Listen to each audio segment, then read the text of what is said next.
And good afternoon. Assalamu alaikum wa rahmatullah. My name is Corey Saylor. I am the Research and Advocacy Director with the Council on American Islamic Relations. And we're here today to talk to you about the latest data that we have released examining Islamophobia and anti-Arab bias since the 7th of October. So our data set covers 57 days, going from the 7th of October through the 2nd of December. We'll give you some of that information in just a moment. But I would like to also introduce my co-speaker today, if you can join me. Assalamu alaikum, everyone. Thank you, Corey. Assalamu alaikum, everyone. My name is Farah Afifi, and I'm the Research and Advocacy Coordinator with the Council on American Islamic Relations. Yeah, thanks. So we've been working on this data for several days now, and I'm going to just take a moment and show it to you. And then what we're going to do is we'll just have a little bit of discussion about some of the things that we have seen in this new data set. So I will bring up the slides that we've got.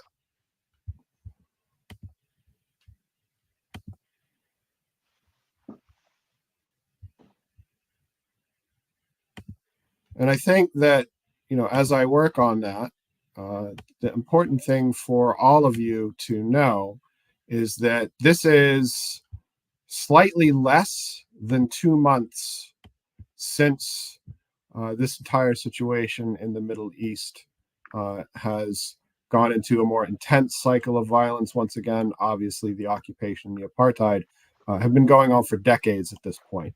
But here is what our new data set shows.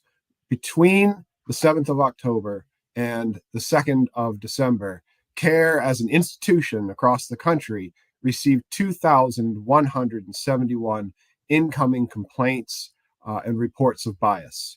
And to give you a sense of what that means, that is 42% of the entire number of cases that came into us in 2022. So in less than 2 months, we are almost at 50% of the cases we saw the entirety of last year. And we'll talk a little bit about what we're seeing in terms of, behind each of those numbers is a human being in a moment.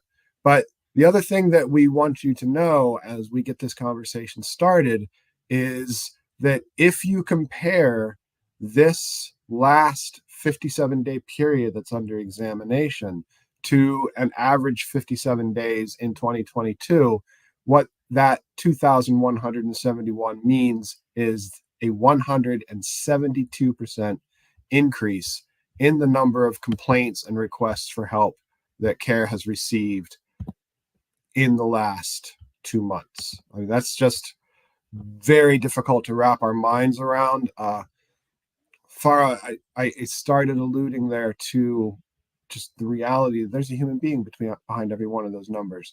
Can you give us a sense of some of the incidents that we've seen? Of course. So as Corey mentioned, we have seen anti-Muslim and anti-Arab incidents skyrocket across the country over the last 2 months. We've seen in particular significant increases coming out of chapters specifically located in Los Angeles, Georgia, Florida, New York, New Jersey, and Massachusetts. In addition to the complaints that are directly reported to us at CARE, we also track public incidents at the Research and Advocacy Department.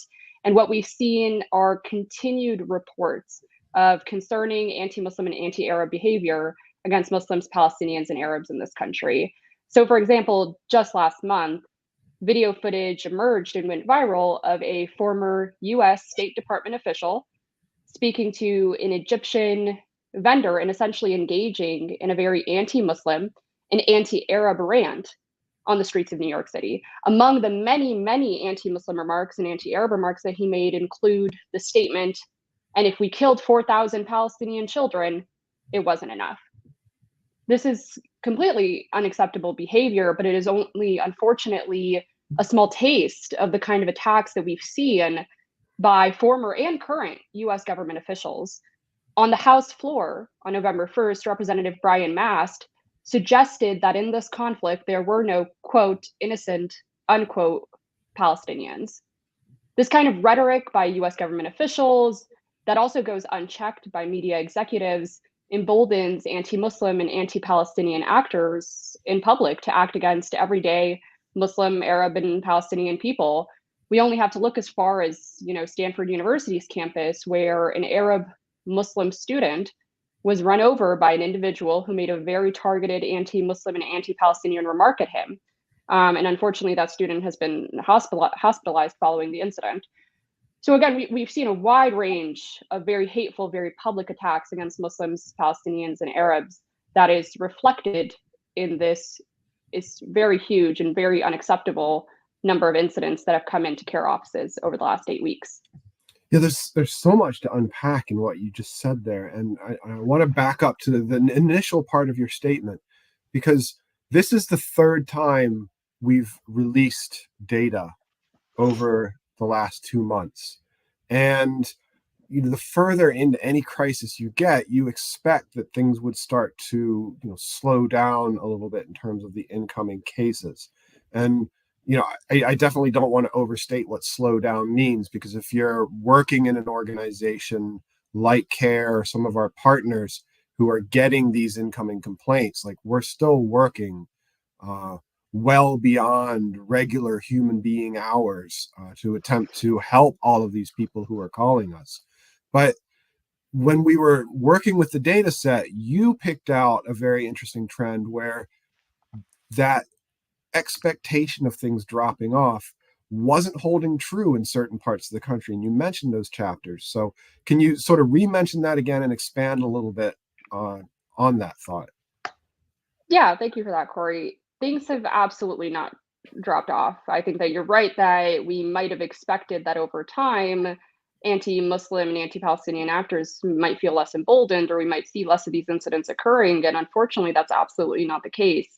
Instead, we are still seeing increases at all of the chapters that have been reporting to us since the beginning of the crisis. But in particular, we have seen significant increases in areas, again, such as Los Angeles, Georgia, Florida, Massachusetts, New York, and New Jersey. And in some of these chapters, again, who are increasing, we've actually seen over the past month since our last data release that the number of incidents have doubled. So that we are in fact seeing a steady stream of anti-Muslim and anti-Arab incidents being reported to our offices. Yeah, I don't know that I can put my finger on why that would be. Is it just that CARE is better known there? Is it that those are hotspots? Like, we can't tell from what we're looking at. And certainly, if you're a journalist reporting on this, that's an angle that we have not seen discussed as yet. And I know we would welcome any sort of insight into why that might be. Uh, we've long discussed some standout trends that we've seen. I'll highlight that just real quick for our listeners who may not have been looking at the data the way you and I have lived with it over the last few weeks. And it's important, like, in any wave of bigotry, you get hate attacks, such as the murder of the 6-year-old in Chicago that we saw very early on. As you alluded to, we've seen more than one instance of cars being used as weapons against people who are speaking out on behalf of Palestinian humanity. But the two real standouts in this wave, as opposed to last time we had a wave like this, which was December 2015, after then candidate Trump announced his plan to ban Muslims from the country, the two standouts have really been the very specific targeting of students and the very specific targeting of people in their places of work. And I'll let you cover the students one because you've been in contact with more students than I have. I'll talk about the workplace. So initially what we saw is a lot of workplaces, employers issuing statements that were very one-sided about the conflict, quite frankly, in violation of a lot of diversity, equity, and inclusion policies that, represent a commitment to being concerned about all staff. And a lot of these statements certainly threw Muslims, Arabs, other staff who support Palestinian humanity. And let's just be very clear, the coalition opposing Israeli apartheid and occupation involves people of all faiths and every ethnicity. When I go to the rallies, that's what I see. It's very diverse. So these initial statements certainly threw a number of staff under the bus. And you even documented instances where CEOs were saying, give us lists of students and we'll make sure we don't hire them. So before we talk about that student experience, I have one last point on the corporate front, beyond the statements and the diversity, equity, inclusion policies, which is that we've seen a number of people speak up on behalf of Palestinian humanity, whether at a rally or social media. They put pictures of themselves at a rally on their social media, and then human resources calls them in for a conversation about that, which is, just to me, problematic, highly problematic. Standing up for an oppressed minority seems to me to be something that employers would encourage, and yet here we have people facing very real consequences for it. So can you talk a little bit more about where students are at? Yeah, of course. Thank you so much for that, Corey. I want to say what we're seeing in terms of students, particularly on college campuses, is two different trends. We have one trend in which students are subjected to hate crimes, hate incidents. So for example, the incident that I mentioned at Stanford University, Arab Muslim student, by virtue of his religious identity, by virtue of his ethnicity, was attacked by an individual who reportedly possessed anti-Muslim and anti-Palestinian sentiment. We have another video reported to us from a Muslim graduate student at Harvard University, in which an individual in Cambridge, Massachusetts, is following her around and referred to her as a nefarious international actor because she was wearing Palestinian themed clothing, a Palestinian scarf, which is a traditional symbol for Palestinians and Arabs to wear. So that on one case, we've seen students become targets, very, public targets of hate crimes and hate incidents on campuses. But then we've also seen a very concerning, and I want to say quite unprecedented, attack on students from university administrators who are attempting to limit free speech. So for example, we are closely watching the situation at Columbia University, in which it was reported by the Columbia Spectator, the newspaper at Columbia University, that administrators changed policies when it came to student groups just 10 days before they suspended two groups that are committed to fighting for Palestinian human rights at Columbia University. That includes Students for Justice in Palestine, and it also includes Jewish Voice for Peace. We've seen these trends at other universities as well. For example, there was a report out of University of Pennsylvania that administrators refused to allow a pro-Palestinian student group from showing a film that was critical of Israel. So unfortunately, students are not only targets of hate crimes and incidents by average anti-Muslim, anti-Palestinian, people who possess anti-Muslim, anti-Palestinian animus, but are actually becoming targets from the universities themselves that are supposed to house them and supposedly protect them and ensure that they are in a safe learning environment. So we led off this conversation with 2,171 complaints from 10/7 to 12/2. That's 42% of the entire caseload that CARE took in the year of 2022. Is there anything else that really sort of stands out to you in this most recent data set? I think what's most interesting to see is, as we mentioned at the beginning, that hate crimes and hate incidents, anti-Muslim bias and complaints, they're not going anywhere. They're still here. They're still steadily increasing. And I want to say that is directly related to the ongoing violence in Gaza. It is directly related to the fact that US politicians and media executives are consistently relying on Islamophobic and anti-Arab stereotypes in order to justify the violence against Palestinians in Gaza. So I think what's most important to remember here when we're looking at this data set is that it's not just data, it's not in isolation, but that it's actively connected to international issues, and that if we want to end the violence, the horrific violence that we're seeing against Palestinians, Muslims, and Arabs in this country, we have to first end the horrific violence that we're seeing against innocent Palestinian civilians. And so we'd like to call on the U.S. government to, as we have for the last 8 weeks, call for a permanent ceasefire. Permanent ceasefire, absolutely right. And a recognition of the decades of occupation and apartheid that the Palestinian people have faced. This is not Absolutely. an issue that started 2 months ago. It's an issue that's been going on for, unfortunately, decades at this point in time. I think all reasonable people want to see, an end to these repeated cycles of violence. So as we move toward wrapping up, and we appreciate everyone who's taken some time out, either right now as we're live to listen to us, or this evening as you're getting home from work, it is just very important that when we report these data sets, right, it's our part of our role at CARE to look at Islamophobia and study it. But as you listen to this, I don't want anyone to miss out on the other side of the coin that certainly deserves focus, which is I have seen more people stand up on behalf of Palestinian human rights. CARE, through our action alert system, has sent hundreds of thousands of messages to elected officials. We've seen more and more elected officials starting to recognize that what's going on in Gaza is what we would refer to as a genocide. But regardless, they're starting to recognize that it needs to stop, and it's time to call for a permanent ceasefire. And all of that happens because people like the folks who are watching us have decided not to sit passively and watch. They have decided to take action.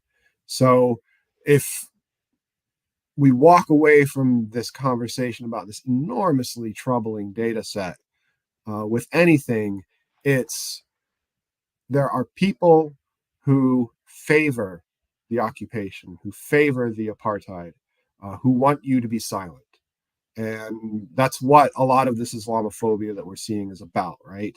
Telling people who are concerned about humanitarian issues to sit quiet and just don't ever do that. And the reason we say that is because you deciding to stand up, you deciding to report someone targeting you with bias by going to care.com, for example, or you acting on the action alerts that we send out, you join with thousands and thousands of other people who are pushing for the same things as you. And although it has been frustratingly slow, what I can see in polling in particular, and particularly among younger people, is that they're beginning to recognize that this is a significant problem and that the occupation and apartheid need to end. So having a voice, speaking up, and speaking up again and again and again is very important. And then equally recognizing that Islamophobia, anti-Arab bias, anti-Semitism, racism, you name all those different forms of bias. This is too serious for that, right? That doesn't help people in Gaza. It hurts. So deploying those tools, like let's leave that to the white supremacists and the other people who are our haters. If you're interested in solutions, taking action in a positive fashion is the way to do that, is the way to end this, and is the way to make sure that we don't have to come before you and report the horrible details that we're talking about in terms of the experience here in the United States. I think that's everything that I've got for this program. Final word to you, if you want it, my colleague. Yeah, I just want to reiterate everything that Corey has shared. And I recognize that the data, the large number of anti-Muslim complaints that we've seen is not just striking to, I mean, hopefully not just striking to American political leaders and media executives, but it's also striking to our communities, to our local Muslim, Arab, and Palestinian communities who are trying to figure out how to keep themselves safe and to keep their families safe. So I also want to say to the communities that we serve that CARE is here for you, and to please continue contacting and communicating with local CARE chapters so that we can support when you are unfortunate, or if you are unfortunately subjected to anti-Muslim, anti-Arab, or anti-Palestinian bias. bias that has no place in this country. All right. Well, as always, appreciate working with you on putting this data set together and the opportunity to present it to our community and our supporters. And inshallah, we'll keep up the work, keep serving the people who have been impacted. And as always, we at CARE stand ready to update you at any time. Thank you very much for joining us today. Assalamu alaikum wa rahmatullah.